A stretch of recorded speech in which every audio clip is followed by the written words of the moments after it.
నిజంగానే రండి లక్షాధికారి కండి. ₹1,00,000 విలువ లేదు కానీ ఇప్పుడు కోటికి కూడా లేదు. మౌలిక సూత్రం ఏంటి డబ్బు సంపాదనకి? మనం బ్యాంక్లో ₹1,00,000 పెట్టాము, అది డబుల్ కావడానికి మీకు 7 years 8 years పడుతుంది. ఈ రోజున్న పాల ప్యాకెట్ ₹20 ఉంటే కరెక్ట్ 7 years తర్వాత ₹40 ఉంటుంది. సో మనం ఏమనుకుంటాం, మెంటల్గా మనకేదో మనం డబ్బును సేవ్ చేసాం అనుకుంటాం, but we're buying inflation actually. But మీరు ఇప్పుడు గమనించాల్సింది ఏంటంటే బంగారం కన్నా వెండి ఎక్కువ పెరుగుతుంది ఈ మధ్య కాలంలో. ఓహో, బంగారం అమ్మే షాపులు లిస్టెడ్ స్టాక్స్ ఎక్కువ రిటర్న్ ఇచ్చాయి. ఉదాహరణకు టైటాన్ ఎగ్జాంపుల్ తీసుకోండి. Titan is a gold jewellery company, Tata గ్రూప్ది. అవును. అది ఓ 20 ఏళ్ల క్రితం ₹30 ₹40 ఉండేది స్టాక్. అది వాళ్ళ స్టోర్ టైం ఇక్కడ జరిగింది. ఎవరికన్నా ప్రభుత్వం ఏదైనా చర్యలు తీసుకుందా? అసలు వీటి మీద యాక్చువల్గా గవర్నమెంట్ ఒక సిట్ అయ్యారు. ఒక రియల్ ఎస్టేట్ వెంచర్ని అప్రోచ్ అవుతున్నప్పుడు ఏ జాగ్రత్తలు తీసుకోవాలి? HMDA, DTC, పెరేరా, అప్రూవ్డ్ ఆర్ నాట్, ఇవే చూడండి. నేను ఒక ఇండివిజువల్ కెపాసిటీలో నేను ఒక 30 లక్షలు నా దగ్గర ఉంటే ఎక్కడ ఇన్వెస్ట్ చేయొచ్చు? అది ఎంత అవుతుంది ఒక 5 ఏళ్లలో? హైదరాబాద్ ప్రాబబ్లీ నెక్స్ట్ 10 years మీకు Warangal is going to be part of Hyderabad, even Suryapet is going to be part of Hyderabad. అక్కడ ఇన్వెస్ట్ చేస్తే ఎంత పెరుగుతుందండి? 10 ఏళ్లలో కుక్కపేటలు ఎంత పెరిగింది? అమ్మో, కానీ సిమిలర్. మీకు బయట ఇప్పుడు గచ్చిబౌలి, కోకాపేట, విస్పర్ వ్యాలీ ఏరియాలో 100 crores పెట్టిన ల్యాండ్ లేదు. ల్యాండ్కి, అపార్ట్మెంట్స్కి, ఇండిపెండెంట్ హౌసెస్కి ఏమిటి తేడా? Super question.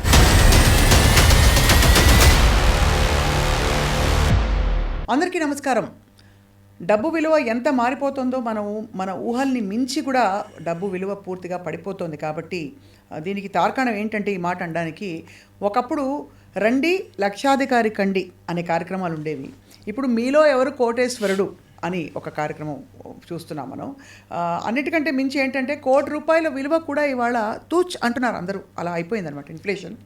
ఇవాళ మనం ఒక ఫైనాన్షియల్ ఎక్స్పర్ట్, ఒక ప్లానర్ అండ్ బహుశా రియల్ ఎస్టేట్ అండ్ అలాగే ఇన్వెస్ట్మెంట్స్ రంగంలో చాలా అనుభవం గడించిన ఒక ఎక్స్పర్ట్ అని చెప్పచ్చు. వారితో మాట్లాడబోతున్నాం. 100 కోట్లు సంపాదించడం ఎలా? ఈ టాపిక్ వింటేనే దిమ్మ తిరిగిపోతుంది. Let's talk to Varaganti Anil Kumar గారు. వారితో మాట్లాడి చాలా విషయాలు మనం ఇవాళ నేర్చుకోబోతున్నాం. అనిల్ కుమార్ గారు నమస్కారం. నమస్కారం.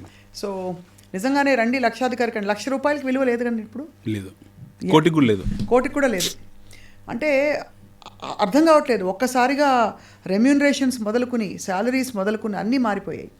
సో ఇవాళ రూపాయి విలువ దాదాపు లేదనే చెప్పాలి. ఎగ్జాక్ట్లీ లేదు, there is no value. So మరి మనం అవసరాలు ఎంత, ఎలా ప్లాన్ చేసుకోవాలని చెప్తే మీరేం చెప్తారు? ఫండమెంటల్ మౌలిక సూత్రం ఏంటి డబ్బు సంపాదనకి? డబ్బు సంపాదించాలంటే ముందు డబ్బు విలువ తెలియాలి, ఫస్ట్ థింగ్. రెండోది భవిష్యత్ అవసరాల పట్ల అవగాహన ఉండాలి.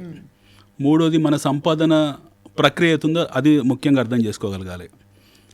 మన ఇన్వెస్ట్మెంట్ని జాగ్రత్త చేయగలగాలి. సాంప్రదాయబద్ధంగా ట్రెడిషనల్గా మనకు తెలిసిన ఇన్వెస్ట్మెంట్స్ రెండు. అంటే భారతదేశంలో మనందరికీ కూడా సాంస్కృతిక పరంగా వచ్చిన భావజాలం అవుతుందో మనకు రెండు తెలుసు. ఒకటి బంగారము లేదా భూమి. బంగారం భూమి కాకుండా ఇతరాతర సాధనాలు ఇంకేమున్నాయి అంటే చాలా ఉన్నాయి. బంగారం భూమి కన్నా కూడా ఎక్కువ రిటర్న్ ఆఫ్ ఇన్వెస్ట్మెంట్ ఇచ్చిన సాధనాలు ఎన్నో ఉన్నాయి. లాస్ట్ 20 yearsలో ఇన్ఫ్యాక్ట్ మనకు ఈ మన భారతదేశ ప్రయాణం మొదలైంది 40 ఏళ్ళు. అంటే మనకి గ్లోబలైజేషన్ తర్వాత, ఎస్పెషల్లీ 1991 పివి నరసింహారావు, మన్మోహన్ సింగ్ గారు తెచ్చిన ఈ గ్లోబలైజేషన్ రిఫార్మ్స్ తర్వాతనే మనకు మన భారతదేశ ప్రయాణం మొదలైందని మనం అనుకుందాం. జనరల్ బేసిక్ ఎకనామిక్స్ ఎవరికి తెలిసినా కూడా. అయితే మనం అందరం ఏం చేస్తామనంటే మన ట్రెడిషన్స్ని, మన సాంప్రదాయాల్ని, మన సాంప్రదాయ ఇన్వెస్ట్మెంట్స్ని ఈరోజు కూడా వదులుకోలేదు చదువుకున్న వాళ్ళు కూడా. మన వ్యవస్థ అంతా కూడా చీటీల చుట్టూ, మన వ్యవస్థ పూర్తిగా కంప్లీట్గా చీటీల్లో చుట్టూ ఈ పీర్లెస్ అనో, సహారా అనో, ఇంకేదో మనీ లాండరింగ్ అనో, ఇంకేదో రకరకాల యాక్టివిటీస్లో ఇరుక్కుపోయాం. లేదా ప్రభుత్వం అమ్మి ఇన్ఫ్లేషన్ని కొంటాం మనం, ద్రవ్యోద్బలాన్ని కొనుక్కుంటాం మనం ఇన్ఫ్లేషన్ని. బ్యాంక్లో ఫిక్స్డ్ డిపాజిట్ ఉపయోగపడుతుండొచ్చు మనకు. అవి అంటే రెమిటెన్సెస్ క్విక్గా ఉంటాయి, మనకు కావాలనుకున్నప్పుడల్లా సేఫ్గా ఉంటుందని నమ్మకం. బట్ మీకు రిటర్న్ ఆఫ్ ఇన్వెస్ట్మెంట్ ఎక్కడుంది చెప్పండి అందులో? సపోజ్ మనం బ్యాంక్లో ₹1,00,000 పెట్టాము, అది డబుల్ కావడానికి మీకు 7 years 8 years పడుతుంది. ఈ 1,00,000 2,00,000 మీకు వడ్డీతో ఒక 7 yearsకు కాంపౌండెడ్ రేట్ ఆఫ్ రిటర్న్ మీద ఒక 8 yearsకు మీకు ₹2,00,000 వస్తుంది. ఈ రోజున్న పాల ప్యాకెట్ ₹20 ఉంటే కరెక్ట్ 7 years తర్వాత ₹40 ఉంటుంది. అంటే మీరు సేవ్ చేసిన డబ్బు మీరు మళ్ళీ ఇన్ఫ్లేషన్కే కట్టేస్తున్నారు. అవును. సో మనం ఏమనుకుంటాం, మెంటల్గా మనకేదో మనం డబ్బును సేవ్ చేసాం అనుకుంటాం, but we're buying inflation actually. అంతే కదా. సో ఫిక్స్డ్ డిపాజిట్ అనేది ఒక చాలా ప్రిమిటివ్ మెథడ్ ఇన్వెస్ట్మెంట్స్లో. దట్టు మనలాంటి ఇన్ఫ్లేషన్ ఉన్న దేశాల్లో ఫిక్స్డ్ డిపాజిట్ మాత్రమే ఉంటుంది.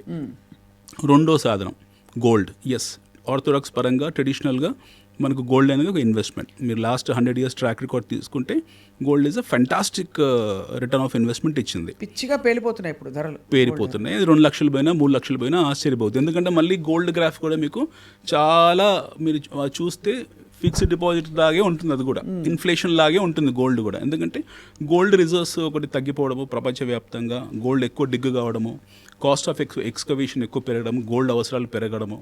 మన దేశంలో బంగారాన్ని మనం ఎలా చూస్తాం, ఒక ఆర్నమెంట్ లాగా చూస్తాం. అవును. బట్ వేరాజ్ డెవలప్డ్ కంట్రీస్లో అది ఆర్నమెంట్ కాదు, అది ఒక టెక్నికల్ టూల్. అది రకరకాల సాధనాల్లో, ఎలక్ట్రానిక్స్లో వాడే వస్తువు. అవును. బంగారం అవసరం పెరుగుతుంది. బట్ మీరు ఇప్పుడు గమనించాల్సింది ఏంటంటే బంగారం కన్నా వెండి ఎక్కువ పెరుగుతుంది ఈ మధ్య కాలంలో. ఓహో. లాస్ట్ 5-6 monthsలో మీకు వెండి ఎక్కువ సూపర్లేటివ్ రిటర్న్స్ ఇస్తూ ఉంది. ఎందుకంటే వెండి ఉత్పత్తి కూడా తగ్గుతుంది, తద్వారా డిమాండ్ పెరుగుతుంది. మళ్ళీ ఈ డిమాండ్ అంతా industrial demand. This is all related to electronics. So electronic వస్తువుల్లో మీకు వెండి వాడకం, ఎలక్ట్రానిక్ వస్తువుల్లో బంగారం వాడకం వల్ల ఈ మనం అనుకునే ఆర్నమెంట్ బంగారం ఏతుందో ఇండస్ట్రియల్ బంగారం అది, దానివల్ల అది పెరుగుకుంటూ పోతుంది.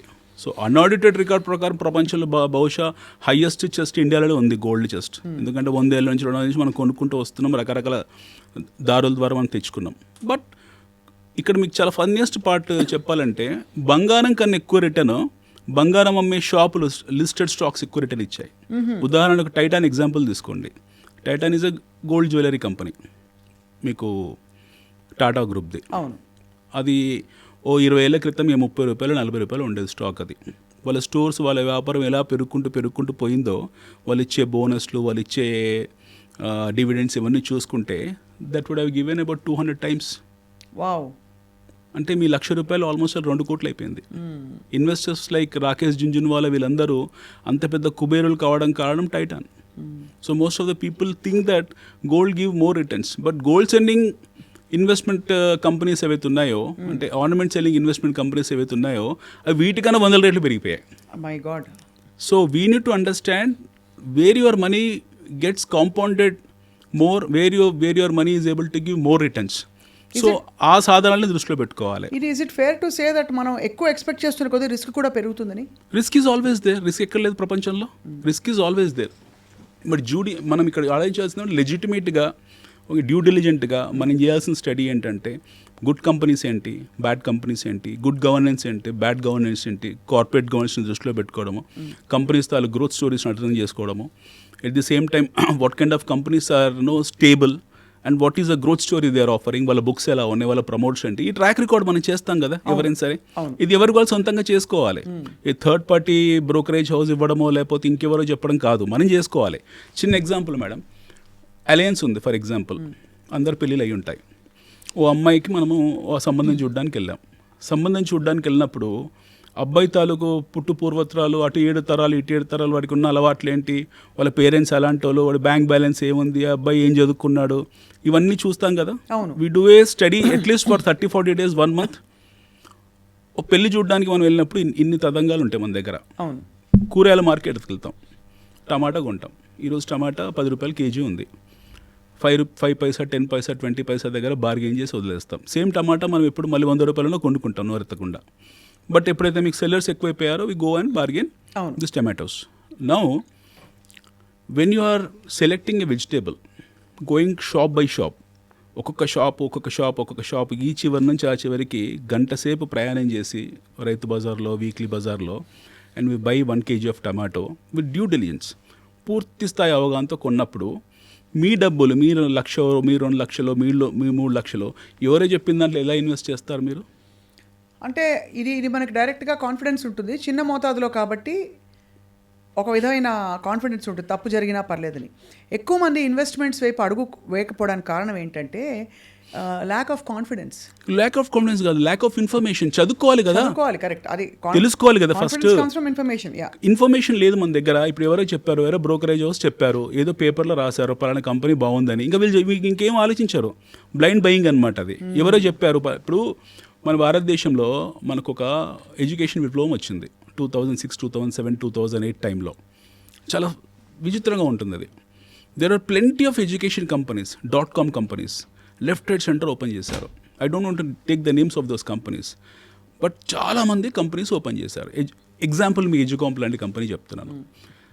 ఈ మోడల్ ఆఫ్ బిజినెస్ సర్వైవ్ అవుతుందా, సర్వైవ్ కాదా, బైజూస్ లాంటి మోడల్ ఆఫ్ బిజినెస్ సర్వైవ్ అవుతుందా, సర్వైవ్ కాదా అర్థం చేసుకోకుండా ఎవరో ఇచ్చిన రిపోర్ట్ని, ఎవరో చెప్పిన దాన్ని నమ్మేసి అందులో హార్డ్ అర్న్ మనీ తీసుకెళ్ళి అవన్నీ బ్యాంక్రప్ట్ అయిపోయి ఎత్తేసిన తర్వాత ఫీల్ అవుతుంటారు. సో ఇక్కడ ఇష్యూ ఏంటంటే బేసిక్ ఇండివిజువల్గా మనం నేర్చుకోకపోవడం, మనం చదవకపోవడం. ఇప్పుడు మా దగ్గర నాది రియల్ ఎస్టేట్ బిజినెస్, మా దగ్గర ప్లాట్స్ కొంటారు. ఎలా కొంటారు? ఒక 30 లక్షలు ఇన్వెస్ట్మెంట్ 2 అంటే నెలలు. అసలు మీరు లెజిటిమేట్ అండ్ మీరు ప్రాపర్ డ్యూ డెలిజెన్స్ ఉంది అని ఎలా తెలుసుకోవాలి? అసలు మీరు కాకపోతే ఇంకోళ్ళైనా సరే, how does one find out? Real ఎస్టేట్కి వచ్చేసరికి కబ్జాలు జరిగిపోతాయి, రియల్ ఎస్టేట్లో డబ్బులు పెడితే ఇరుక్కుపోతాయి, ఎటు కాకుండా పోతుంది, హార్డ్ అండ్ మనీ, ఇవి ఉన్న అపోహలు జనం. అపోహ నిజమే, అపోహ కాదు, నిజమే వినండి. ఫస్ట్ థింగ్ మనం అర్థం చేసుకోవాల్సింది, రియల్ ఎస్టేట్ 2 రకాలుగా ఉంటుంది. ఒకటి గవర్నమెంట్ అప్రూవ్డ్, అంటే ప్రభుత్వము మీకు ఆమోదించిన లేఅవుట్స్ ఉంటాయి, లేదా ప్రభుత్వం ఆమోదించిన కన్స్ట్రక్షన్స్ కానివ్వండి, అపార్ట్మెంట్స్ కానివ్వండి, ఏవో ఉంటాయి. ఇది రేరా అప్రూవ్డ్ అనో, ఇది హెచ్ఎండి అప్రూవ్డ్ అనో, ఇది డిటిసిపి అప్రూవ్డ్ అనో. ఇది కానిది వదిలేసి ఎవడో ప్రీ లాంచ్ పెట్టాడు, రేపు పొద్దున మాకు అప్రూవల్ వచ్చిన తర్వాత మీకు 50% జంప్ వస్తుంది, 60% జంప్ వస్తుందని ఎవరో ఎక్స్వైజీ వచ్చి ఏదో ఊరు నుంచి వచ్చి హైదరాబాద్లో 10 ఎకరాలు 20 ఎకరాలు లేఅవుట్ తీసుకున్నాడు. మీరే ఎగ్జాంపుల్, స్వప్న గారు, మీకు ఎవరో చెప్పారు, మీరు మేడం ఇట్లా మీరు మా దగ్గర మా ఫ్రెండ్ ఉన్నారు, ప్రీ అప్రూవల్ పెట్టారు ఒకటి, ఇందులో మీరు ప్లాట్ బుక్ చేసుకోండి, తర్వాత బాగా పెరుగుతుంది. ముందు అయితే డబ్బులు అది పెరిగే, రేపు పొద్దున అప్రూవల్ వచ్చాక మీకు అది 20 లక్షలు అవుతుంది, ఇప్పుడు 10 లక్షలు పెట్టి కొనుక్కోండి అని చెప్పారు. మీకు ఆశ ఉంటుంది సహజంగా ఎవరికైనా సరే. ఇంకే ఫ్యాక్టర్స్ చూడరు, డ్యూ డెలిజెన్స్ అసలు చూడరు, వెళుతారు, వాళ్ళు హార్డ్ అర్న్ మనీ 10 లక్షలు తీసుకొని డంప్ చేస్తారు. 99% ఇందులో ఫ్రాడ్ ఉంది. 99% ఇందులో ఫ్రాడ్ ఉంది. 99% జనాలు డబ్బులు పోగొట్టుకున్నారు. తర్వాత వాళ్ళు ఎవరో ఎవరికి తెలియదు. అదే వీళ్ళు ఎవరైతే ఆ డబ్బులు తీసుకొని పారిపోయారో వాళ్ళు ఎక్కడున్నారో కూడా తెలియదు. వాళ్ళ మీద ఏ యాక్షన్స్ లేవు, ప్రభుత్వం కూడా పెద్ద పట్టించుకునే సందర్భాలు లేవు, వాళ్ళు చర్యలు తీసుకునే కూడా పెద్ద ఏం లేవు. ఎవరో నోటీసులు ఇస్తారు, ఒకరిద్దరిని తీసుకెళ్ళి చెంచడలో వేస్తారు, వాడు బెయిల్ తెచ్చుకుంటాడు, మళ్ళీ తిరుగుతాడు, ఇవన్నీ నార్మల్ అయిపోయాయి. సో ఈ సిస్టమ్ డ్యూ డెలిజెన్స్ ఇందాక మనం అందదే లెజిటిమేట్ కాంది ఏదైతే ఉంటుందో, అంటే ప్రభుత్వం ఆమోదించింది ఏదైతే ఉంటుందో, what government is not approved, what RERA is not approved, దాని జోలికి దాన్ని అమ్మడం అనేది చట్టరీత్యా నేరం. ఎవరు? ఈ అమ్మేవాళ్ళు. బట్ కొనడం కూడా అంతే స్థాయి నేరం. అమ్మడమే నేరం కాదు, కొనడం కూడా నేరమే. రెండొకటి, మీకు మనీ లాండరింగ్ స్కీమ్స్, పోన్జీ స్కీమ్స్ చాలా ఉంటాయి రియల్ ఎస్టేట్లో. మనీ బ్యాక్ స్కీమ్స్ అని, బై బ్యాక్ స్కీమ్స్ అని, మా దగ్గర మీరు డబ్బులు పెట్టండి, మీకు ₹1 కోటి ఇన్వెస్ట్ చేయండి, మీకు ₹1.5 ఇస్తాం సంవత్సరానికని. ఎలా పాసిబుల్ అవుతుంది? వాడు ₹1 కోటి ఇన్వెస్ట్ చేస్తే ₹50 లక్షలు రిటర్న్ ఇస్తా అని చెప్పాడు, ఎలా పాసిబుల్ అవుతుంది? అదే కదా. ఎవరైనా వాడి బ్యాలెన్స్ షీట్స్ ఏంటి, వాడి బుక్స్ ఏంటి, అసలు వాడి బ్యాక్గ్రౌండ్ ఏంటి, హూ ఈజ్ దట్ పర్సన్, ఎలా ఇవ్వగలుగుతున్నాడు? మీకు ₹1.5 కోటి నేను బతుకుతున్నా ఇందులో, ఎలా ఇవ్వగలుగుతున్నారు అని ఎవరైనా అంచనా వేసుకున్నారా? సైబర్ ఫ్రాడ్స్ ఇప్పుడు అలాగే కదా జరుగుతున్నాయి. ఇవి సైబర్ ఫ్రాడ్స్ కన్నా కూడా beyond madam, direct frauds, money laundering, Ponzi scheme frauds, ఇవన్నీ కూడా మీకు ప్రభుత్వానికి ప్రతి ఏటా సంవత్సరానికి దగ్గర 10 నుంచి 15 వేల కోట్ల నష్టం వస్తుంది ఇందులో. దీనివల్ల పూర్తి స్థాయి రియల్ ఎస్టేట్ హైదరాబాద్లో ఈ పోన్జీ స్కీమ్స్, ఈ మనీ లాండరింగ్ వల్ల రియల్ ఎస్టేట్ సెంటిమెంట్ దెబ్బతినింది. There are plenty of families who have become bankrupt. చాలా మంది వాళ్ళ పిల్లలు పెళ్లి చేయలేకపోతున్నారు, పిల్లల్ని చదివించుకోలేకపోతున్నారు, డబ్బులు తీసుకెళ్ళి హార్డ్ అర్న్ మనీ తీసుకెళ్ళి ఎవడో XYZ చేతిలో పెట్టారు, వాడు ఎక్కడుండో తెలియదు. ఎలా సాధ్యమవుతుంది? మీకు బ్యాంక్స్ ఇవ్వలేకపోతుంది, స్టాక్ మార్కెట్ ఇవ్వలేకపోతుంది, బంగారం ఇవ్వలేకపోతుంది. Nobody is able to give you 50% ROI in 1 year. Correct. ఒక ఎల్లయ్య పుల్లయ్య మల్లయ్య వచ్చేసి రియల్ ఎస్టేట్లో వాడు ఏదో లేఅవుట్ అని చెప్పేసి మీరు ₹1 కోటి పెట్టండి, మీ 50 లక్షలు ఇస్తాను, రిటర్న్ 150% ఇస్తాను, 50% ఇస్తాను అని చెప్పగానే జనాలు నమ్ముతున్నారు. రైట్. చేసేవాడు ఎట్లా ఫ్రాడ్ చేస్తున్నాడు, నమ్మేవాళ్ళు కూడా ఫ్రాడ్ చేస్తున్నారు కదా. అంటే నమ్మేవాళ్ళు ఫ్రాడ్ అంటే వాళ్ళకి తెలియక చేస్తున్నారు కాబట్టి ఫ్రాడ్. ఎలా ఇప్పుడు బ్యాంకే వీళ్ళది బ్యాంక్కే 7-8% ఇవ్వడం కుదరట్లేదు. Best of the best companies, Tata group లాంటి కంపెనీస్, ఇన్ఫోసిస్ లాంటి కంపెనీస్, టెక్ మహీంద్రా లాంటి కంపెనీస్, మహీంద్రా లాంటి కంపెనీసే వాళ్ళు 20%, 15% ROI తీసుకోవడానికి కింద మీద పడుతున్నారు. వాళ్ళు భూమి లేని భూమి మీద వాడి దగ్గర భూమే లేదు. It doesn't have any land with him. అవును. నేను ఏదో చేస్తాను రేపు పొద్దున అని చెప్పేసి భవిష్యత్తుని కలల సోదరుని అమ్మేసి ఈరోజు జనాల దగ్గర డబ్బులు తీసుకొని సక్సెస్ ఏంది? ఒక స్టోరీ చెప్పండి హైదరాబాద్లో అలాంటిది. Let's keep India side, let's talk about Hyderabad. అలా పబ్లిక్ నుంచి మనీ లాండరింగ్, పోన్జీ స్కీమ్ ద్వారా డబ్బులు తీసుకొని ₹1 కోటి ఎన్నో ఉన్నాయి అలాంటి, కొన్ని 100,000 కోట్లు వసూలు చేశారు, కొన్ని కేసులు అవుతున్నాయి, కొంతమంది జైలుకి వెళ్ళారు అని మీరు ఎక్కువ కవర్ చేస్తుంటారు టీవీ ఛానల్స్ వాళ్ళే. But what happen to them? న్యాయం ఎక్కడ జరిగింది ఎవరికన్నా? ప్రభుత్వం ఏదైనా చర్యలు తీసుకుందా? అసలు వీటి మీద యాక్చువల్గా గవర్నమెంట్ ఒక సిట్ వేయాలి. They have to do a special investigative team. అవును. ఒక ప్యానల్ ఆఫ్ అడ్వకేట్స్ పెట్టాలి, ప్యానల్ ఆఫ్ పోలీస్ ఫోర్స్ని ఎంప్లాయ్ చేయాలి, వీలుంటే సిఆర్పిఎఫ్ని పెట్టాలి, చెంచల్ కూడా ఎక్స్టెన్షన్ చేయాలి, వీలుంటే ఇంకో 20 బ్యారకులు పెట్టాలి అందరిని తీసుకెళ్ళడానికి. ఇలాంటి ఫ్రాడ్స్ ఒక ఎత్తు అయితే ఇప్పుడున్న ఆందోళన ఏంటంటే ఇవాళ ల్యాండ్ బాగుంటుంది, నా పేరు మీద రిజిస్టర్ అవుతుంది, కానీ ఎవరో అక్కడ లోకల్ బడాబాబులో ఎవరో వచ్చి అది మొత్తం తారుమారు చేసే రికార్డులని, ఆ టైటిల్ డీడ్స్ని కూడా తీసేసి ఎక్కడ నా డబ్బులు పోతాయి. ఇంపాసిబుల్, అది ఇంపాసిబుల్. నేను 4 years అని చూసాను ఈ రోజు వరకు కూడా. మీకు we have a fantastic system, beat మనము ధరణి అనుకోవచ్చు, లేకపోతే దాని పేరు మారిస్తే రేపు పొద్దున భూభారతి అనొచ్చు. వీ హ్యావ్ ఫెంటాస్టిక్, కర్ణుడికి కవచగుండాల లాంటి సిస్టమ్ అది. ఒక్కసారి మీరు సిస్టంలో అందులోకి ఎంటర్ అయిన తర్వాత మీ వేలు ముద్రబడి అందులో మీ పేరు మీద రిజిస్టర్ అయ్యాక అందులో కబ్జా అనేది ఇంపాసిబుల్, అది సాధ్యం కాదు. కబ్జా జరగడము, డాక్యుమెంటేషన్ మ్యానిపులేట్ చేయడం అనేది సాధ్యం కాదు. మీ పేరు మీద రిజిస్టర్ అయిపోయిన డాక్యుమెంట్ అఫీషియల్గా మీరు ధరణిలో ఎంటర్ అయ్యారు. కానీ నా పేరు మీద రిజిస్టర్ అయిపోయాక కూడా ధరణిలో జరిగిన అవకతవకల వల్ల వేరే పేరు వచ్చేసింది అనుకోండి, ఏది చెల్లుతుంది? ధరణిలో అవకతవకలు జరిగినట్టు సందర్భాలు చాలా తక్కువ ఉన్నాయి, అసలు అలాంటివి లేవు, జరగవు. పాసిబుల్ ధరణి అని కాదండి, ఇప్పుడు పేరు మార్చిన భూభారతి అని మారుస్తున్నారు government. Whatever the portal it is possible కాదు. మీ పేరు మీద ఒకసారి రిజిస్టర్ అయిన తర్వాత అది ఇంకొకరి పేరు మీద మార్చడం అనేది నెక్స్ట్ ఇంపాసిబుల్. అది ఎవరు దాన్ని చేయలేరు unless until the buyer has to come, ఈ has to give an acknowledgement, అతను ట్రాన్స్ఫర్ చేసి తప్పిస్తే పేరు మార్చడం అనేది సాధ్యం కాదు. ఈ సౌలభ్యము, ఈ సౌకర్యం భారతదేశం మొత్తంలో కేవలం మన తెలంగాణ రాష్ట్రం మాత్రమే ఉంది. Hyderabad lands are absolutely safe to buy and provided if that is approved by the concern authority. ఇక్కడ మరొక మనం 2 రకాలు మాట్లాడాం. ఒకటి లేని కంపెనీలు సృష్టించి భూములు అమ్మేసి మోసం, అది డైరెక్ట్ మోసం. ఇది ఇక్కడ నేను అడిగింది అవకతవకలు జరిగితే, అంటే లోకలైజ్డ్గా స్టే ఇన్సిడెంట్స్ జరుగుతాయి, ఎవరో లోకలైజ్డ్ గుండాలు కావచ్చు, రౌడీ షీటర్లు వాళ్ళు వచ్చి తీసేసుకుంటారని ఒక భయం ఉంటుంది. మూడోది చట్టపరమైన మార్పులు. ఇప్పుడు HYDRAA is something that nobody expected. People who invested started getting, ఇప్పుడు ఆగింది పానికింగ్. ఇలా అంటే సో ఒక రియల్ ఎస్టేట్ వెంచర్ని అప్రోచ్ అవుతున్నప్పుడు ఏ జాగ్రత్తలు తీసుకోవాలి? ఇప్పుడు ఇందులో మౌలికంగా మనం మూడు ప్రశ్నలు మీవి. ఇప్పుడు మనం చూడాల్సిన ఫస్ట్ థింగ్, ఒకసారి ఈ రౌడీలు గుండాలు వచ్చి మీ కబ్జాలు చేస్తారా అనేది, ఆ ఇన్సిడెంట్స్ గత 10 సంవత్సరాలు ఎక్కడ లేదు. నాకు తెలిసి మన దగ్గర రౌడీలు గుండాలనే సినిమాలో కనపడుతున్నప్పుడు రియల్ లైఫ్లో అయితే చూసిన దాఖలాలు తక్కువ. ఏదో వైన్ షాప్లో అక్కడ ఉండొచ్చు, అంత ఈజీ కాదు. ఎందుకంటే మన లా and order one of the robust law and order what we have. మన దగ్గర ఈ రోజు ఒక హ్యాండ్ బ్యాగ్ పోయినా సరే గంట సేపట్లో పట్టేసి తెచ్చిచ్చేస్తున్నారు.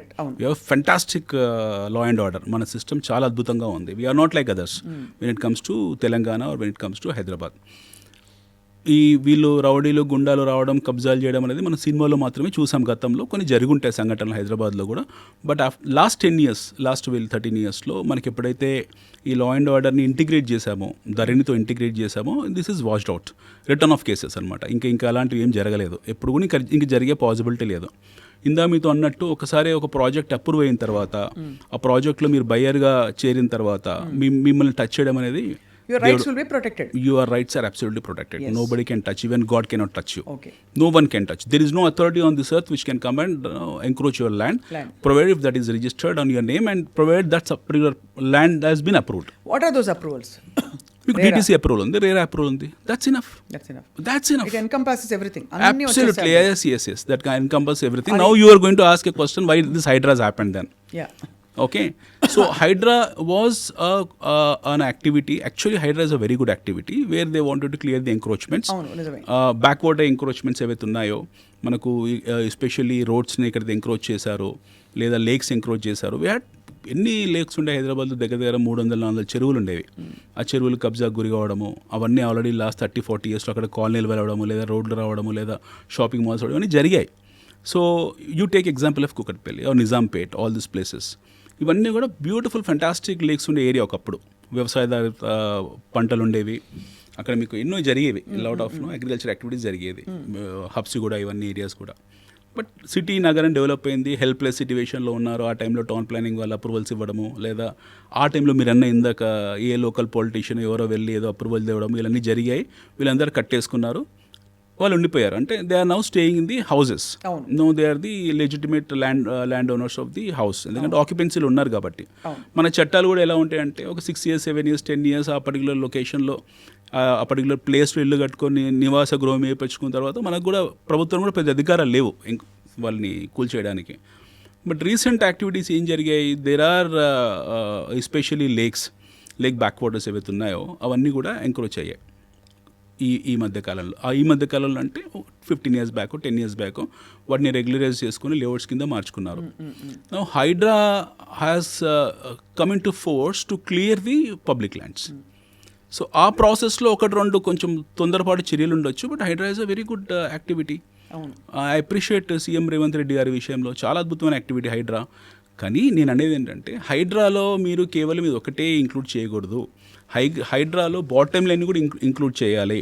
Especially money laundering Ponzi schemes ఏవైతే ఉన్నాయో this has to become part of HYDRAA. అదే ఎప్పుడైతే మీరు ఈ మనీ లాండరింగ్ పోన్జీ స్కీమ్స్, ఈ బైబ్యాక్ ఆఫర్లు, రకరకాల ఆఫర్స్ ఏవైతే పెడుతున్నారో రియల్ ఎస్టేట్లో, ఎస్పెషల్లీ ₹1 ఇన్వెస్ట్ చేయండి మీకు 1.5 ఇస్తాను ఎవరైతే అంటున్నారో కంపెనీస్ వచ్చి అంటున్నారో వాడికి బ్యాలెన్స్ షీట్స్ లేవు, వాడికి ఒక ట్రాక్ రికార్డ్ లేదు, at the same time registered companies కాదు, ఆ బిజినెసే రిజిస్టర్డ్ కాదు, it's money laundering business. So basically ఆ ఇంట్రెస్ట్ కూడా ప్రొటెక్ట్ చేయాలి, ఆ ఇంట్రెస్ట్ని ప్రొటెక్ట్ చేయాలి, దాన్ని ఇందులోకి ఇంక్లూడ్ చేయాలి. That cannot be exclusive, that has to be part of the HYDRAA. దొంగల అనకుండా ఈ స్పూరియస్ ఇవన్నీ బిజినెస్లన్నీ కూడా టార్గెట్ చేయాలంటున్నారు. స్పూరియస్ బిజినెసెస్ ఏవైతే ఉన్నాయో, మనీ లాండరింగ్ యాక్టివిటీస్ ఉన్నాయి, చట్ట వ్యతిరేకమైన యాక్టివిటీస్ ఇవన్నీ కూడా, which are not authorised by government. ప్రభుత్వం ఆథరైజ్ చేయని యాక్టివిటీ అవుతుందో అవన్నీ కూడా ప్రజా వ్యతిరేకమైనవి. అంటే చట్టాలు ఎందుకు చేస్తారు? ప్రజలకు కరెక్ట్గా ఉండాలని, వాళ్ళకు సేఫ్గా ఉండాలని సేఫ్ గార్డ్ చేయడం కోసమే చేస్తారు. ఎప్పుడైతే చట్ట వ్యతిరేకత చర్యలు ఈ యాక్టివిటీస్ జరుగుతున్నాయో వాటి మీద ప్రభుత్వం చర్యలు తీసుకోవాల్సిందే. Hydraa has to be a very robust, suppose to be robust system inclusive of all this money laundering and Ponzi schemes. Got it, కన్విన్సింగ్గా ఉంది. ఇప్పుడు మనం ఇంతవరకు మీరు బంగారం గురించి చెప్పారు, వెండి గురించి చెప్పారు, ఫిక్స్డ్ డిపాజిట్స్ గురించి చెప్పారు, డబ్బులు దాచుకోవడానికి అనేక మార్గాలు, పెంచుకోవడానికి కూడా. రియల్ ఎస్టేట్ దగ్గర వచ్చాం, ఈ కామన్ డౌట్స్ అడిగేశాను మేము. ఇప్పుడు హైదరాబాద్ రియల్ ఎస్టేట్ గురించి మాట్లాడదాం అనిల్ గారు. చుట్టూ విస్తరించే హైదరాబాద్ ఇప్పుడు చూస్తే 60-70 కిలోమీటర్లు నేను గత 15-20 సంవత్సరాల్లోనే విస్తరించి చూసాను. ఇది వరకు లక్కడి కప్పులు హైదరాబాద్, అబిడ్స్ హైదరాబాద్, ఇప్పుడు అబిడ్స్ లక్కడి కప్పులు ఎక్కడికో వెళ్ళిపోయింది, కరెక్ట్, ఎక్కడో Kokapet, that is the new Hyderabad. ఎక్కడెక్కడ విస్తరిస్తోందండి హైదరాబాద్ చెప్పండి. మనము హైదరాబాద్ అనే నగరాన్ని కాసేపు పక్కన పెడితే first will come from Golconda.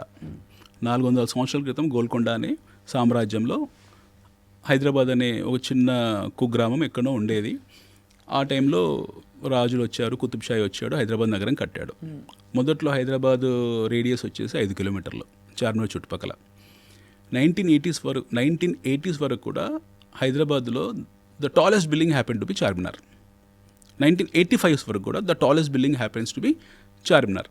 తర్వాత బషీరుద్దీన్ బాబుఖాన్ ఇలాంటి వాళ్ళు వచ్చి పెద్ద బిల్డింగ్స్ కట్టారు 90sలో ఆ టైంలో. Then it has become a normal high rise లాగా ఉండిపోయింది. 5 kilometers రేడియస్ హైదరాబాదు 1950sకు 10 kilometers అయింది, 2000కు 20 kilometers అయింది. ఈరోజు వీఆర్ అబౌట్ 1.1 million అఫీషియల్లీ, 1,10,00,000 జనాభా. మన హెచ్ఎండిఏ పరిధి 1,05,000 ఎంతో ఉంది, 1,05,000 ఎకరాలు ఉంది హెచ్ఎండిఏ పరిధి. 180 square kilometers రేడియస్లో ఉన్నాం మనం today. Hyderabad is around 180 square kilometers and approximately, not absolute figure but కొంచెం అటు ఇటు. I'm talking about the registered HMDA, Hyderabad municipality development authority వరకే మాట్లాడుతున్నాను. ఈ రేడియస్ వరకే మనకు ఔటర్ రింగ్ రోడ్డు, దాని తర్వాత ఉన్న ఇంకొక 6-7 kilometers వరకు మన హెచ్ఎండిఏ పరిధి అనుకుందాం. ఈ 1,10,00,000 జనాభా ఇందులోకే వస్తారు. But actually Hyderabad is beyond that. మన హైదరాబాద్ సిటీ హెచ్ఎండిఏ పరిధి దాటిన తర్వాత కూడా ఇప్పుడు ఎంత ఉందో అంత ఉంది ఈక్వల్గా. If you take the complete Hyderabad radius, I'm talking about హైదరాబాద్ని బేస్ చేసుకొని వ్యాపారాలు చేసేవాళ్ళు, ఉద్యోగాలు చేసుకునే వాళ్ళందరూ కూడా మీకు 2 కోట్ల జనాభా ఉంటుంది. సో దాదాపు 300 kilometers పరిధి కనిపిస్తుంది, మినిమం కనపడుతుంది, 300 kilometers పరిధి కనపడుతుంది. అండ్ నో వెన్ హైదరాబాద్ భవిష్యత్తు ఎలా ఉంది అని మనం మాట్లాడితే 400 years మన ట్రాక్ రికార్డ్ చూసాం.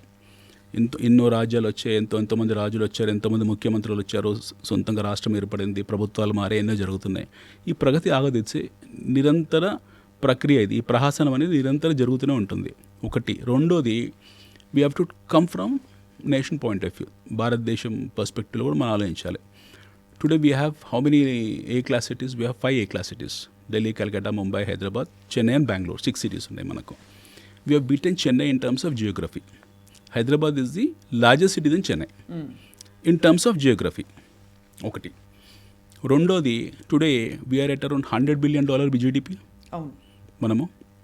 And Hyderabad itself is contributing around 50% of state revenue. ఈ రెండు పర్స్పెక్టివ్స్. మూడో ఇంపార్టెంట్ పర్స్పెక్టివ్, ఇండియాలో we are around 6 large cities including Hyderabad, Bengaluru. It the same time we have B class cities around 40-50 B class cities ఉన్నాయి. We have around 70-80 C class cities ఉన్నాయి. అంటే Indian urban population వచ్చేసి ఈరోజు 30%. అంటే అగ్రేరియన్ ఎకానమీ నుంచి మనం urban economy కింద మారిపోయాం. Fine. Now Hyderabad కూడా సిమిలర్లీ అదే రిప్లికాలో మనం వర్కౌట్ అవుతున్నాం.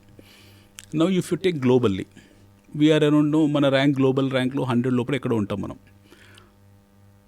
If we look at the city perspective, ఒకప్పుడు మనము ఇండియా ఏదైతే ఉందో we are part of Asia Pacific అనేవాళ్ళు మనని. Today entire world is calling as India Pacific. భారతదేశాన్ని ఇండో పసిఫిక్ అంటున్నారు ఈరోజు. It's not Asia Pacific anymore. India is a Indo Pacific. So Indo Pacific రీజన్లో అత్యంత ప్రాముఖ్యత గల నగరం దేశం ఇండియా. నగరాలు 2 ఇండో పసిఫిక్ రీజన్లో అతి ముఖ్యమైన 2 నగరాలు ఉన్నాయి. ఒకటి ఢిల్లీ అనుకుందాం, the administrative capital of India. Second వచ్చేసి దక్షిణ భారతదేశాన్ని కానీ వింధ్యా పర్వతాలు దిగిన తర్వాత మోస్ట్ సెంటర్ ఆఫ్ గ్రావిటీ ఉన్న సిటీ హైదరాబాద్. అంటే అన్ని విధాల మోస్ట్ డిజైరబుల్ సిటీ. అందుకే అన్ని కంపెనీలు కూడా ఇన్వెస్ట్మెంట్స్ ఇక్కడికే రాలేదు. చాలా వరకు వచ్చాయి. 10-15 సంవత్సరాల వచ్చాయి. అయితే ఇప్పుడు ఎలా ఉండబోతుంది, వచ్చే 15 సంవత్సరాలు, వచ్చే 10 సంవత్సరాలు ఎలా ఉండబోతుంది, నగర అభివృద్ధి ఎలా ఉండబోతుంది అని అంటే ఇప్పుడు మనం చాలా ఫాస్ట్ అవుతాం. ఎందుకనంటే నౌ స్ట్రేట్ ఆఫ్ మలకా ఎక్కడ అవుతుందో ఫిలిప్పీన్స్ దగ్గర, అటు నుంచి మన ట్రేడ్ ఇండియాలోకి ఎంటర్ అవుతుంది. That will enter at Bay of Bengal. Strait of Malacca ట్రేడ్కు బే ఆఫ్ బెంగాల్ ఎంట్రీ అవుతుంది. మీరు అందుకే చూడండి, అదానీ పోర్ట్స్ ఏవైతే ఉన్నాయో మనకు ఎంటైర్ ఆంధ్రాలో, ఎస్పెషల్లీ మచిలీపట్నం, విశాఖపట్నం, వాళ్ళు ఎక్కువ అక్కడ దాని మీద ఫోకస్ చేశారు. సో మనకు ఈ ఎంట్రీ పాయింట్ అంటే గేట్ వే ఆఫ్ ఇండియా ఈ 2 అవుతాయి. ఎస్పెషల్లీ మచిలీపట్నం, విశాఖపట్నం, ఇటు Chennai will be the gateway of India. అక్కడి నుంచి మంగళూరు పోర్ట్ని, ఇటు కొచ్చి పోర్ట్ని, అటు గోవా పోర్ట్ని, ఢిల్లీ పోర్ట్ని కనెక్ట్ చేసే ఏకైక పాయింట్ హైదరాబాద్. సో ఈ రెండు పోర్ట్స్ అంటే south and east and west బేస్ని కనెక్ట్ చేసే సెంటర్ పాయింట్ అవుతుంది. సో అంటే వింధ్యా పర్వతాల కింద నుండి ఒకటి ఆల్రెడీ ఎగ్జిస్టింగ్, బట్ ఇప్పుడు ఇన్ఫ్రాస్ట్రక్చర్ పరంగా చాలా రోబస్ట్ అవుతుంది. రెండోది, సౌత్ ఇండియాలో మన దక్షిణ భారతదేశంలో there has to be a place where it has to be feasible for every one. It is not Bengaluru, it is not Chennai anymore. It will be Hyderabad. రేపు పొద్దున భవిష్యత్తులో EV zone, electric vehicle zone కానివ్వండి, future అంతా electric వెహికల్దే ఉంటుంది. Manufacturing zones కానివ్వండి. Already Hyderabad happen to be larger pharma player in the world. మనకు almost ప్రపంచవ్యాప్తంగా ఉన్న 30% OTC, over the counter pharma products అన్నీ Hyderabad produce products. And stock మార్కెట్లో లిస్ట్ అయిన మేజర్ మేజర్ ఫార్మా కంపెనీస్ అన్నీ కూడా Hyderabad companies. So we have Hyderabad pharma city now. ఇంకా activate కాలేదు. Over a period of time 9 to 5 yearsలో అది 5 to 9 years మధ్య కాలంలో మీకు అది యాక్టివేట్ అవుతుంది, which can produce around 20 lakh employment. Only I'm talking about Hyderabad pharma city that which is in a position to create about 20 lakh employment. ఒక వ్యక్తి మీద ముగ్గురిని ఒక ఫ్యామిలీ ఆఫ్ 4 peopleని కన్సిడర్ చేసినా సరే, ఒక వ్యక్తి ఇంటూ 3 = 4 ఇంటూ 20 lakh, 80 లక్షల పాపులేషన్ మీకు ఓన్లీ ఫార్మా నుంచి రాబోతుంది. So this is going to be 3 times 4 times bigger then China pharma. మీకు చైనాలో ఉన్న ఫార్మాసిటీ కన్నా we are 3 times 4 times larger then China pharma city. రెండోది వచ్చేసి చిప్ మ్యానుఫ్యాక్చరింగ్స్ ఏవైతే ఉన్నాయో, ఇప్పుడు మనకు తైవాన్లో జరుగుతున్న chip manufacturing, Taiwan semiconductor companies ఏవైతే ఉన్నాయో, they are focusing in India. ఇవన్నీ ఇప్పుడు మనం గుజరాత్కి వెళ్ళాయి కొన్ని. సో మొత్తానికి హైదరాబాద్ అంటే డిజైరబుల్ అని బియాండ్ ఎస్టాబ్లిష్డ్. కానీ ఇవి గ్లోబల్గా చూస్తే అనిల్ గారు, ఒక బయర్గా, ఒక ఇన్వెస్టర్గా నాకేంటని అర్థం కాదు. సో ఆ పాయింట్ ఆఫ్ వ్యూ నుంచి ప్లీజ్ ఎక్స్ప్లెయిన్ టు అస్. మీకు మీ పాయింట్ ఆఫ్ వ్యూలో మీకు ఇందాక అడిగాను మిమ్మల్ని, 10 ఏళ్ల క్రితం మీకు గచ్చిబౌలి తెలుసా? 15 ఏళ్ళ 20 years బ్యాక్ హైదరాబాద్లో the most costliest place in Hyderabad అంటే పంజాగుట్ట. The most costly. మీరు తీసుకునే రామ్ గోపాల్ మరి ఇంటర్వ్యూ రామోయిజంలో ఆయన మూవీస్ అన్నీ పంజాగుట్ట చుట్టే ఉంటాయి. పంజాగుట్ట, నాగార్జున హిల్స్ వాటి చుట్టే ఉంటాయి. అక్కడెక్కడ మీకు ఒకటిపల్లి కొన్ని ఏరియాస్ కనపడతాయి. ఇప్పుడు తీసే మూవీస్ అన్నీ సిటీ అవుట్స్కట్స్, మోయినాబాద్ వరకు వెళ్ళిపోయారు వాళ్ళందరూ. అంటే city got expanded at least 30-35 kilometers in last 20 years. అంటే major urban, I'm talking about major urban ఒక 35 kilometers వెళ్ళిపోయింది నాగార్జున సర్కిల్ నుండి. Gachibowli is now heart of city. ఈరోజు Gachibowli is not outskirts anymore, it's heart of city. Gachibowli దాటి మీకు మళ్ళీ హైదరాబాదు అటు శంషాబాద్ వెళ్ళిపోయింది, అది కూడా హార్ట్ ఆఫ్ సిటీ అయింది. Even that mood beyond Shamshabad went to Shadnagar, from there it has become the Jadcherla as entry. మళ్ళీ ఇటువైపు వెళ్తే Shankarpally which was happen to be an outskirts, దాన్ని ఇంటిగ్రేట్ చేశారు, it's part of main city. ఒకప్పుడు ఒక 6-7 years back మీకు సంగారెడ్డి అంటే ఎక్కడో అనుకునేవాళ్ళు. నవ్వు సంగారెడ్డి మీకు Hyderabad same Kukatpally traffic bumper traffic ఉంటుంది, ఇంచుమించు ట్రాఫిక్ ఉంటుంది. Yadadri happen to be the part of Hyderabad. మీరు అటు వరంగల్ హైవే తీసుకుంటే మీరు సండే రోజు యాదాద్రి వెళ్ళండి, people talk about no temple, it's not temple anymore, it's a residential area, it's an industrial zone, it's a manufacturing zone more or less. So all these areas technically come under greater Hyderabad. Greater Hyderabad, a grand view of Hyderabad. Adi. But I foresee Hyderabad probably next 10 years మీకు Warangal is going to be part of Hyderabad, even Suryapet is going to be part of Hyderabad. ఇటువైపు తీసుకుంటే any of Jadcherla is part of Hyderabad, it will go up to the level of Kothakot, it will be part of Hyderabad. Even now Sadashud will be part of Hyderabad. So నేను ఒక individual కెపాసిటీలో నేను ఒక 30 లక్షలు నా దగ్గర ఉంటే ఎక్కడ invest చేయొచ్చు, అది ఎంత అవుతుంది ఒక 5 ఏళ్లలో 10 ఏళ్లలో? మీకు హైదరాబాద్ చుట్టుపక్కల ఎక్కడైనా సరే మీ చాయిస్ ఆఫ్ లొకేషన్లో చుట్టుపక్కల ఎన్నో డెవలప్మెంట్ యాక్టివిటీస్ జరుగుతున్నాయి. ఎస్సీజెడ్స్ ఉన్నాయి మన హైదరాబాద్ చుట్టుపక్కల, ప్లెంటీ ఆఫ్ యాక్టివిటీస్ అవుతున్నాయి. ఎస్పెషల్లీ ది వెస్ట్ జోన్ కానివ్వండి, ది సౌత్ జోన్, ఇప్పుడు మీరు ఇందాక చెప్పినట్టు టువర్డ్స్ ది న్యూ కారిడార్, దేవిటిపల్లి, ఇటువంటి పోలేపల్లి, ఇవన్నీ ఎస్సీజెడ్స్ వస్తున్నాయి. అక్కడ ఫార్మా సిటీ, ఫ్యూచర్ సిటీ, ఏఏ సిటీ అన్నీ ఇంటిగ్రేట్ అయ్యి ఉన్నాయి. అంటే ఎస్పెషల్లీ ఇది ఒక లొకేషన్ లైక్ జడ్చర్ల, ఇవన్నీ కూడా ఇలాంటి లొకేషన్లో this are going to be next Kokapet.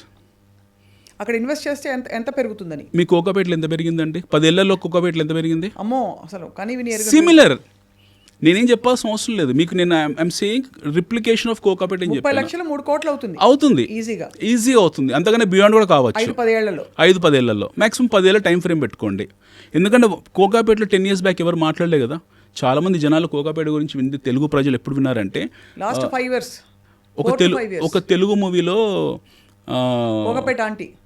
Kokapet aunty గురించి, ఎస్ ఎగ్జాక్ట్లీ, అక్కడనే విన్నారు. అంతమందికి వాళ్ళకి తెలియదు. అయితే ఈ మూవీ వచ్చినప్పుడు కోకాపేటలో ఎకరం ₹1 ఉండేది, ఈరోజు 100 కోట్లు అయింది.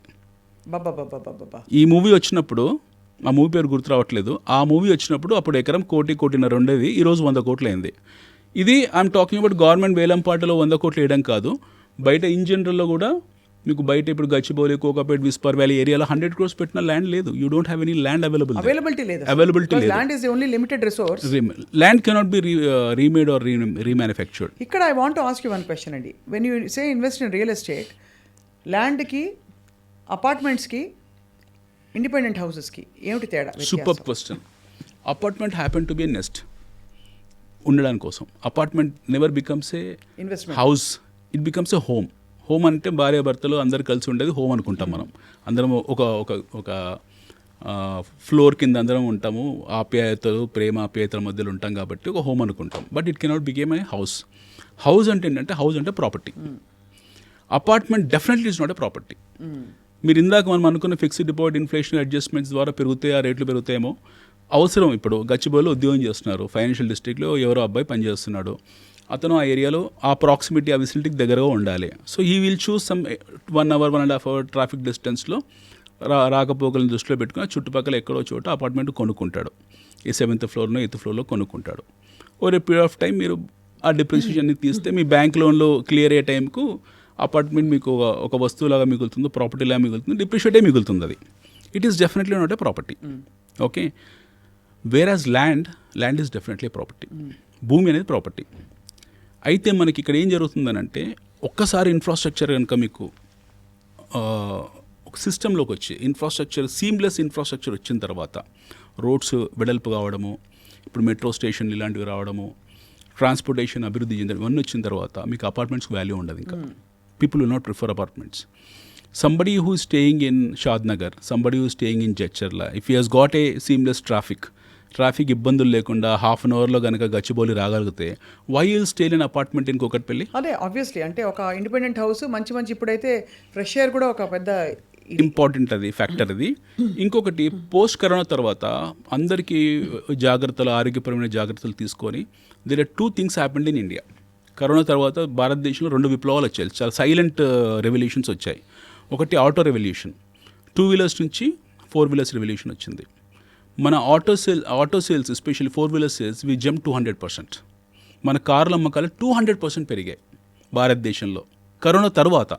People thought entire world is going to get into trouble, 50% జనాభా ఎగిరిపోతుంది, భారతదేశం కూడా అతలాకుతలం అయిపోతుంది, మనం అందరం కూడా కంప్లీట్ కొలాప్స్ అయిపోయాం అనుకున్న సందర్భంలో people have preferred to buy 4 wheeler for that social distancing దృష్టిలో పెట్టుకుని బైక్స్ కన్నా కార్ల కన్నా కూడా ట్రాన్స్పోర్టేషన్ ఇది కంఫర్టబుల్ సేఫ్ ట్రాన్స్పోర్టేషన్ అని చెప్పి they got in to 4 wheelers.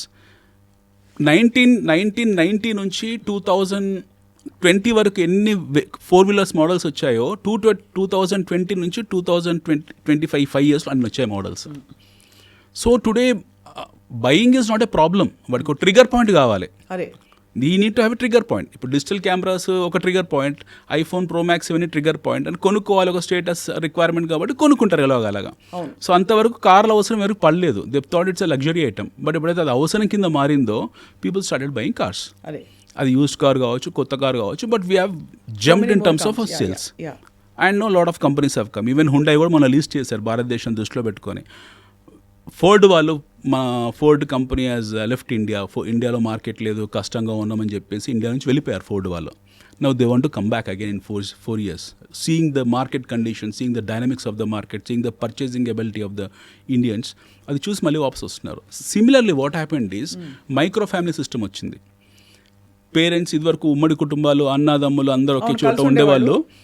ఈ కరోనా తర్వాత సోషల్ డిస్టెన్స్ పేరు ఒక బహానా, ఆ పేరు పెట్టుకొని తండ్రి నుంచి కొడుకులు విడిపోవడము, అన్నదమ్ములు విడిపోయి ఇలా జరిగి అందరూ వెళ్ళారు. అది కూడా ఒక one of the reason. So ఇంకొకటి ఏంటంటే బ్యాంక్ లోన్స్, మనకు కంఫర్టబుల్ బ్యాంక్ లోన్స్ ఇవ్వడం, డిస్బర్స్మెంట్స్ చాలా ఈజీ చేయడం bank loans, ample availability of inventory ఉండడము, చాలా ఇన్వెంటరీ ఉంది మన దగ్గర. So now people are preferring to buy independent house. ఇక్కడ ఇంకొక క్వశ్చన్ ఏంటంటే, నా దగ్గర సపోజ్ 30 లక్షలు ఈఎంఐ కట్టాల్సిన అమౌంట్ ఉంది, లోన్ ఉంది, బట్ 30 లక్షలు రెడీలీ క్యాష్ కూడా ఉంది. ఈ 30 లక్షలు పెట్టి ఇన్వెస్ట్ చేసి డబ్బులు చేసుకుని ఈ ఈఎంఐలు కట్టుకుంటూ కంటిన్యూ చేయడం బెటరా, ఆ 30 లక్షలతో అప్పులు తీర్చేయడం బెటరా?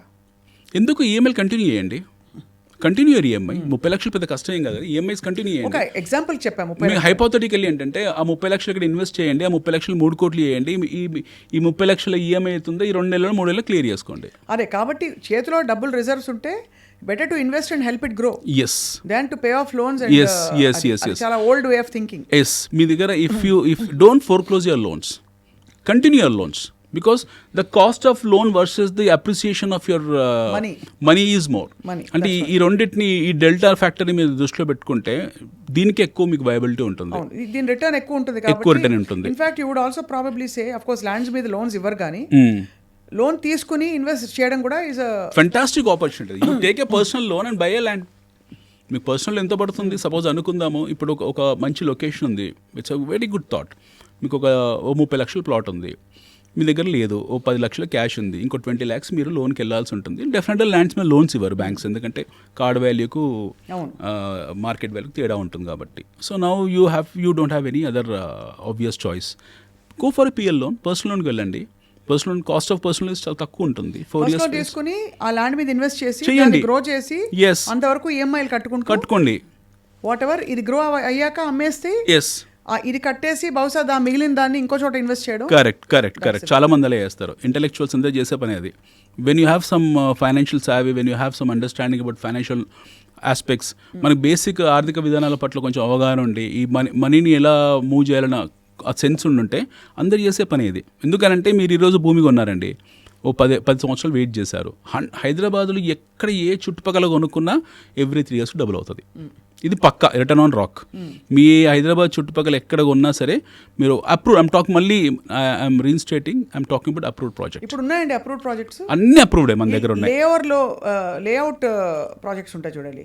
ఈ లేఅవుట్ ప్రాజెక్ట్స్ అంటే అర్థం ఏంటి? లేఅవుట్ అంటేనే అప్రూవ్డ్ ప్రాజెక్ట్స్. లేఅవుట్ అనేది ఒక 1 acre ల్యాండ్ దాన్ని ముక్కలు చేసి అమ్మడం లేఅవుట్ అంటారు. అదే అంటే అక్కడ ఏం చేయాలని, రెసిడెన్షియల్ పర్పస్ కోసమే ఇల్లు కట్టుకోవాలంటే కట్టుకుంటారు, లేదా ప్రాపర్టీలో ఉంచుకుంటారు, చాలా మంది కట్టుకుంటారు. ఒకప్పుడు ఏంటంటే భూమిలో అందరు వేరే సాధనాలు ఉండేవి కాబట్టి అందరు వెళ్ళి ఏ ఊరితో ఎక్కడో భూమిలో కొనుక్కునేవాళ్ళు. ఈరోజు అలా కాదు కదండి. ఇప్పుడు ఒక ప్రాజెక్ట్ ఉంది, ఒక అప్రూవ్డ్ ప్రాజెక్ట్ ఉంది, లేఅవుట్ ఉంది, కాంపౌండ్ వాల్ ఉంది, సీసీ కెమెరాస్ ఉన్నాయి, సీసీ రోడ్స్ ఉన్నాయి, లోన మీకు అండర్ గ్రౌండ్ డ్రైనేజ్ ఉంది, వాటర్ ఫెసిలిటీ ఉంది, ఇరిగేషన్ లోపల when you have all amenities available, వాళ్ళు కట్టేసుకుంటారు కదా అందులో. అవును. అండ్ ప్రాక్సిమిటీ మళ్ళీ ఇందాక అన్నట్టు మీకు సిటీకి దగ్గరలో వేర్ నో ఎంప్లాయబిలిటీ ఉన్న ఏరియాలో మీరు ఎప్పుడైతే స్థలాలు కొనుక్కుంటారో న్యాచురల్ గ్రో అవుతాయి అవి. That is how Kokapet has grown, that is how Gachibowli has grown, that is how Shankarpally has grown, that is how all the other places of grown. ఎప్పుడైతే మీకు ట్రావెల్ డిస్టెన్స్ తగ్గిపోతుందో ఒక ఏరియా నుంచి ఇంకో ఏరియాకు, ఆ ఏరియాలో లేఅవుట్లో మీరు ఒక ఇల్లు స్థలం కొనుక్కొని 2 years 3 years కట్టుకున్నారనుకోండి, న్యాచురల్ దానికి వాల్యూ పెరుగుతుంది. అది ఉంచుకోవచ్చు మీరు అన్నట్టుగా, మీ ఇష్టం అది up to you. Yes, that's property end of the day. So ఈ మొత్తం ఇన్వెస్ట్మెంట్స్ అండ్ మేకింగ్ మనీ నడుమ పిల్లల చదువులు ఇట్లాంటి వాటికి అవసరాలకి ఎలా ప్లాన్ చేసుకోవాలి అనిల్ గారు? ఒక్కటండి, ఆల్వేస్ నో ఫస్ట్ థింగ్ వృధా ఖర్చులు ఉంటాయండి. వృధా ఖర్చులను ఎప్పుడైతే మనం కంట్రోల్ చేస్తామో న్యాచురల్లీ మీకు అన్ని ఖర్చులు వెళ్ళిపోతాయి. అంటే వృధా ఖర్చులు చెప్పండి ఒక ఎగ్జాంపుల్కి. మీకు అలా ఇలా చెప్తే బాగోదేమో. మీకు ఆన్లైన్లో ఫుడ్ ఆర్డర్ చేస్తారు, వృధా ఖర్చు కాదా అండి అది? ఇంట్లో వండుకోలేరా? ఏదో సరదా కోసం ఎప్పుడో 1 నెలకో 2 నెలకోసారి ఓకే, వారానికి ఒకసారి తెచ్చుకోవడం వృధా ఖర్చే కదా. మన చిన్నతనంలో మనకి ఇవి లేవు కదా, we don't have all this. మన ఇంట్లో ఎవరో వండి పెట్టేవాళ్ళం, మనం తినేవాళ్ళం, హ్యాపీగా ఉండేవాళ్ళం.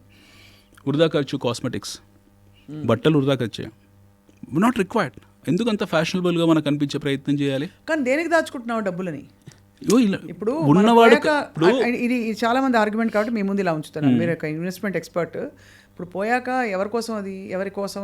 మీరు ఫస్ట్ మనం ఇప్పుడు అందరు పోతారండి, అన్డిస్ప్యూటెడ్, అది ఎవరు ఉండరు. బట్ మీరు పోయాక మన పిల్లలు కష్టపడకూడదు. ఇప్పుడు అవర్ పెడిగ్రీ, మన పిల్లలు ఎవరైతే ఉంటారో వాళ్ళు సఫర్ కాకూడదు. దానికి చదువులు ఉండాలి, వాళ్ళకి కావాల్సిన ఆర్థిక వెసులుబాటు కల్పించుకోవాలి. అది ఇంపార్టెంట్. డబ్బు ఎంజాయ్ అంత మించి అంటే ఏంటి? ఇప్పుడు మన ఫస్ట్ మీరు అడిగిన ప్రశ్న అదే. ఈ రోజు ₹1,00,000 సరిపోవట్లేదు, ₹1,00,00,000 విలువ లేదని మనం మాట్లాడుకున్నాం. సో అది ఒక 20 years from now ఈ రోజు ఈ జూబ్లీహిల్స్లో ఒక 200 గజాలు ఇల్లు కొనుక్కోవాలంటే మీకు ఎంత అవుతుంది? 4 నుంచి 5 కోట్లు అవుతుంది మినిమం అవుతుంది. 4 to 5 crores. అంటే పిల్లోడికి మన కూతురికి వరకు ఒక 200 గజాలు ఇల్లు ఇవ్వాలంటే వాడు జీవితకాలం కష్టపడాలి. ఫస్ట్ థింగ్, కష్టపడే ఎబిలిటీ ఉండి కష్టపడి సంపాదించుకొని కొంటే బాగుంటుంది.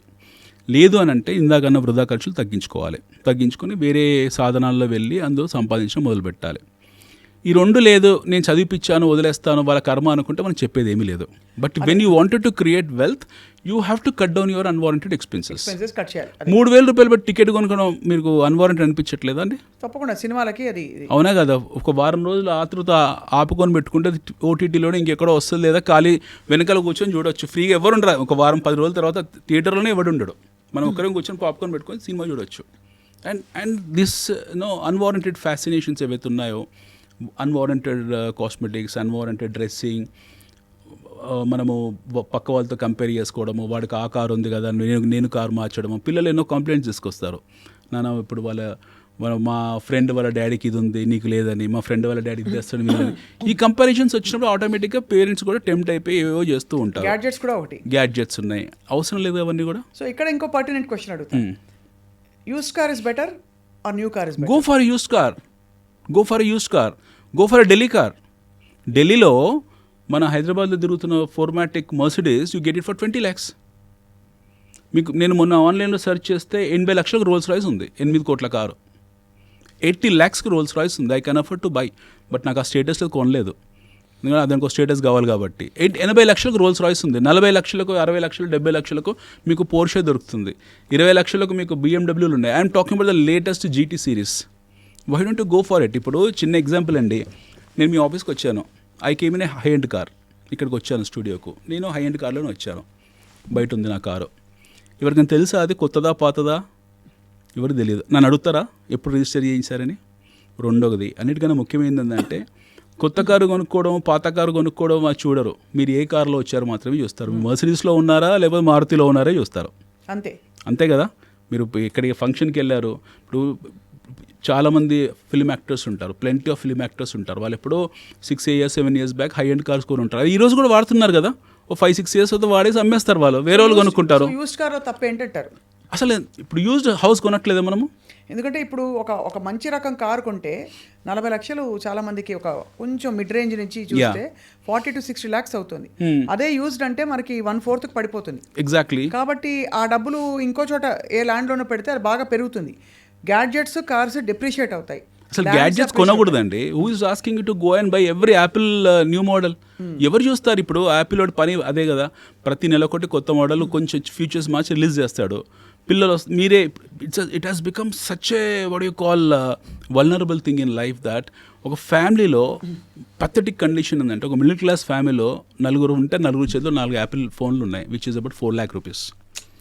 4 యాపిల్ కార్లు, 4 యాపిల్ ఫోన్ల బదులు ఇంకో 10 లక్షలు 15 లక్షలు యాడ్ చేసుకుని ఇక్కడ భూమి కొని అవతల బారేస్తే దాన్ని ఒక 10 years 20 years తర్వాత, అట్లీస్ట్ ఒక 10 years తర్వాత దట్ వుడ్ బి 10x. 40-50 లక్షలు అవుతుంది కదా. Who is bothered about it? And why you need to have so many, మీరు కంటిన్యూ చేయండి. Why you need to have so many what you call, ఈ fascinations అవసరం లేదు కదా వీటికి, అస్సలు ఈ గ్యాడ్జెట్స్ అవసరం లేదు. ఇంకొకటి అన్నిటికన్నా ముఖ్యమైనది, ఇందా మనం అనుకుంది కూడా, used car. Who is seeing you? మిమ్మల్ని ఎవరు చూస్తున్నారు? అసలు మీరు ఏ కార్ వాడుతున్నారో అనేది మాత్రమే చూస్తారు. ఏ కార్ అది కూడా చూడాలంటే కార్ అనేది కంఫర్ట్. అదే కార్ అనేది ఒక మాధ్యమం, comfort to travel from place to place. ఇది కార్లో బేసిక్ కావాల్సింది మనకు సేఫ్టీ ఉందా లేదా, మైలేజ్ ఉందా లేదా, బాగుందా లేదా, అదేం డిస్టర్బ్ చేయట్లేదు, దారిలో శ్రీశైలం అడవులు వెళ్ళిన తర్వాత బ్రేక్ డౌన్ కావట్లేదు కదా, ఇవి మాత్రమే మనం చూసుకుంటాం. అంతే తప్పిసి ఇవన్నీ అవసరం లేదు. ఇవన్నీ అన్వారంటెడ్ సోషల్ స్టిగ్మాస్ ఇవన్నీ కూడా. రెండోది బట్టలు, చాలా ఇంపార్టెంట్. ఇది బట్టలు. ఈరోజు ఒక శారీ రిలీజ్ చేసిన తర్వాత కరెక్ట్ నెల రోజులకు అదే కంపెనీ ఇంకో శారీ రిలీజ్ చేస్తాడు. మన చిన్న చేంజెస్తో మళ్ళీ వచ్చే బట్టలు ఏవో వేసుకుంటారు. Even if you take even gents బట్టల్లో కూడా డిస్కౌంట్ సేల్ అని పెడతారు. 30%, 40%, 50%. What's wrong buying in discount sale? Absolutely not. Nothing wrong కదా. Who is bothered? Who is seeing? ఎవరు చూస్తారు? ఈ మోడల్ ఎప్పుడు వచ్చింది, ఎప్పుడు పోయింది, ఎవరికి తెలుసు?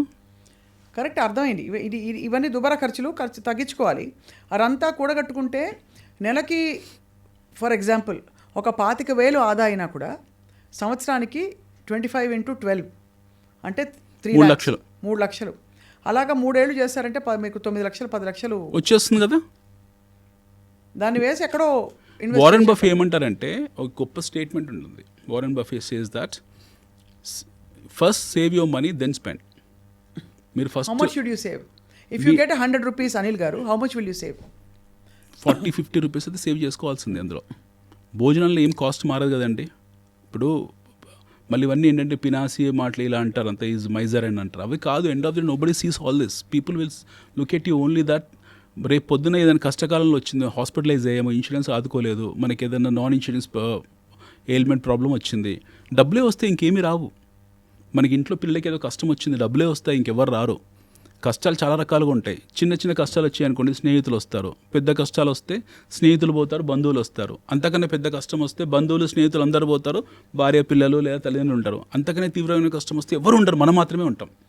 అది గుర్తుంచుకోవాలి. అంతే. అత్యంత తీవ్రమైన కష్టం వచ్చిన రోజు ఎవ్వరు ఉండరు, డబ్బు మాత్రమే ఉంటుంది. Nothing will be there with you, only money will come to rescue you. అది డబ్బు విలువ అంటే అది చెప్పింది. అది తెలుసుకుంటే your rupee will be wisely spent, wisely invested. ఇప్పుడు ఫైనలీ అనిల్ కుమార్ గారు, చాలా informative and lot of heavily loaded session ఇది. మీతో ఇంకొక ఇంటర్వ్యూ ఎప్పుడో చేయాలి మేము త్వరలో. ఏంటంటే ఇప్పుడు హైదరాబాద్ చుట్టుపక్కల ప్రాంతాల్లో మనకి లెజిటిమేట్ సేఫ్ ఈ లేఅవుట్లు ఉన్నాయా, ప్రాజెక్ట్స్ ఉన్నాయా? చాలా ఉన్నాయి. మీరు చూడాల్సింది ఒకటే, first thing, whether it is RERA approved or not. It is HMDA DTCP RERA approved or not. అంతే. ఇవే చూడండి, ఈ 3 చూడండి. ఈ 3 ఉన్నాయి అనుకోండి, go and blind by. Right. ఇంకా ఏం అవసరం లేదు మీకు. ఇవి లేకుండా లేదు మేము వారం రోజులు లాంచ్ చేస్తున్నాం, నెల రోజులు లాంచ్ చేస్తామని అంటే it is absolutely bogus. Don't even get in to that. Right. So if you wanted to save your money and if you wanted to make your money grow in real estate, you have to understand one thing, that you have to buy a approved project and see that your project is getting registered, your product is getting registered on time. That's it.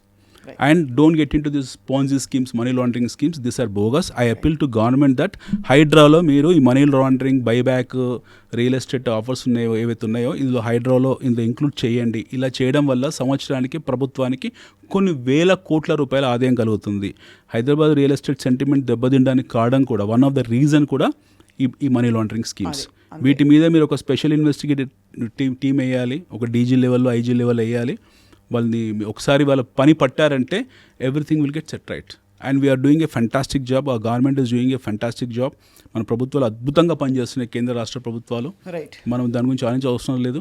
Indian growth story is intact. We are growing one of the finest economy in the world. We are the 5th largest economy in the world, sitting with $650 billion of reserves.